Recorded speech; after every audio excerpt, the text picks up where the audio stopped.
व्यक्ति को सदैव बुराई से बचकर रहना चाहिए। अगर कोई बुरा कर्म करता है तो वह कर्म उसको अपने जीवन में भोगना ही पड़ता है। जिस प्रकार बछड़ा झुंड में भी अपने माँ को ढूंढ लेता है, वैसे ही कर्म का फल आपको हजारों की भीड़ में भी ढूंढ लेगा। श्री कृष्ण जगत के स्वामी हैं। वह कण कण में निवास करते हैं।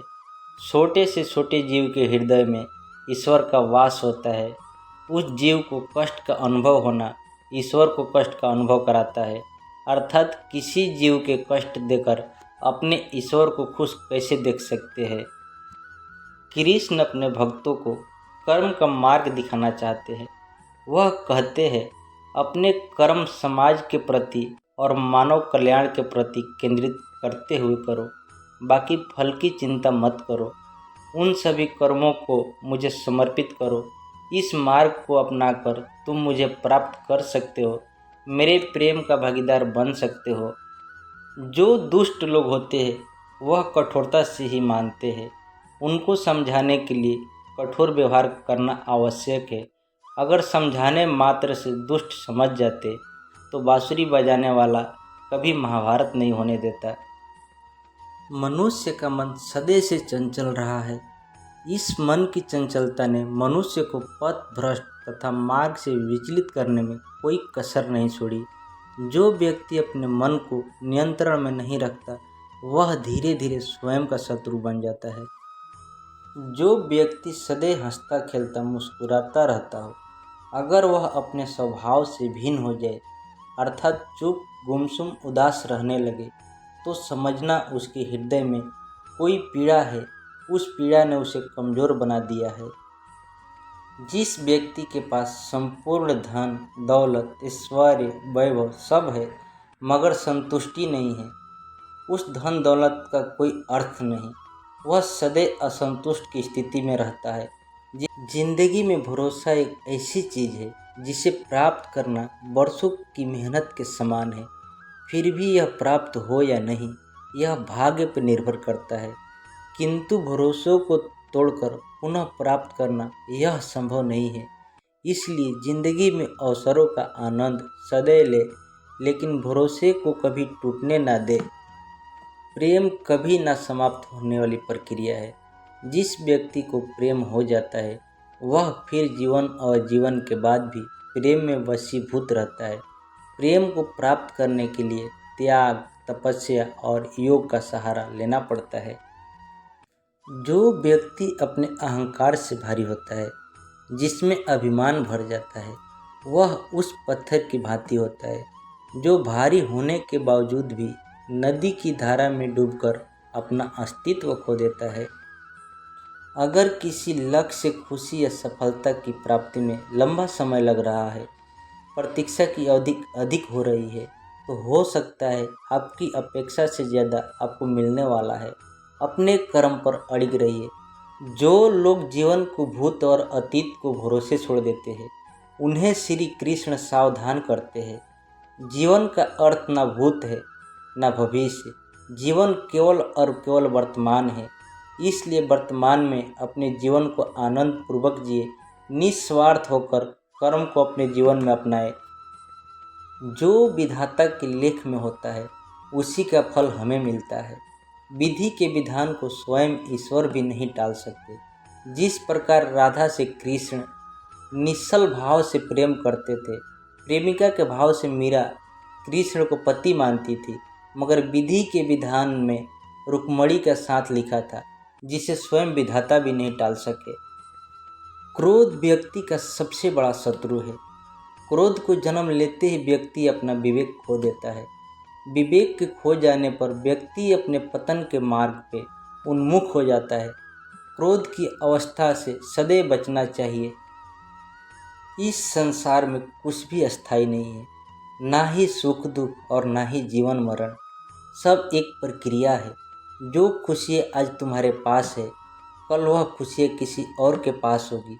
जिसे अपना समझकर हम खुश होते हैं, वही खुशी कल दुख का कारण बनती है। ईश्वर के लिए सभी प्राणी समान हैं। उन सभी में समान रूप से ईश्वर का वास होता है। कोई जीव छोटा या बड़ा अधिक या ज़्यादा प्रिय नहीं होता।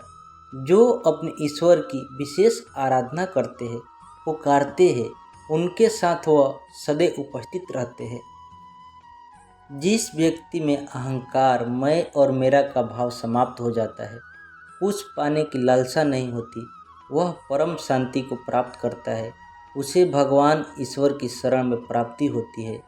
अंत समय में वह उस परम पद को प्राप्त होता है जो देवताओं के लिए दुर्लभ है। संपूर्ण जगत, ब्रह्मांड, चर अचर सब में ईश्वर का वास है। यह ईश्वर की माया ही है जो पूरे ब्रह्मांड में व्याप्त है। वही ईश्वर धरती पर मधुर संगीत है। वही ईश्वर अग्नि की ऊष्मा है। उसी ईश्वर का वास प्रत्येक प्राणियों में है। जो सन्यासियों के चित्त को शांत कर साधना में लीन कराता है, वह आत्म संयम भी ईश्वर ही है। जो व्यक्ति कर्म में विश्वास रखता है, अपने कर्म से पीछे नहीं हटता, फल की चिंता नहीं करता, वह पुरुष अपने जीवन को सफल बनाता है। फल की चिंता करने वाला व्यक्ति कभी अपने जीवन को सफल नहीं बना सकता। जिस व्यक्ति के पास आपके लिए मान सम्मान और कदर ना हो, उनके साथ रहना व्यर्थ है।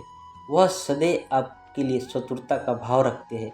ऐसे व्यक्तियों के साथ रहने से उत्तम आप अकेले रहे।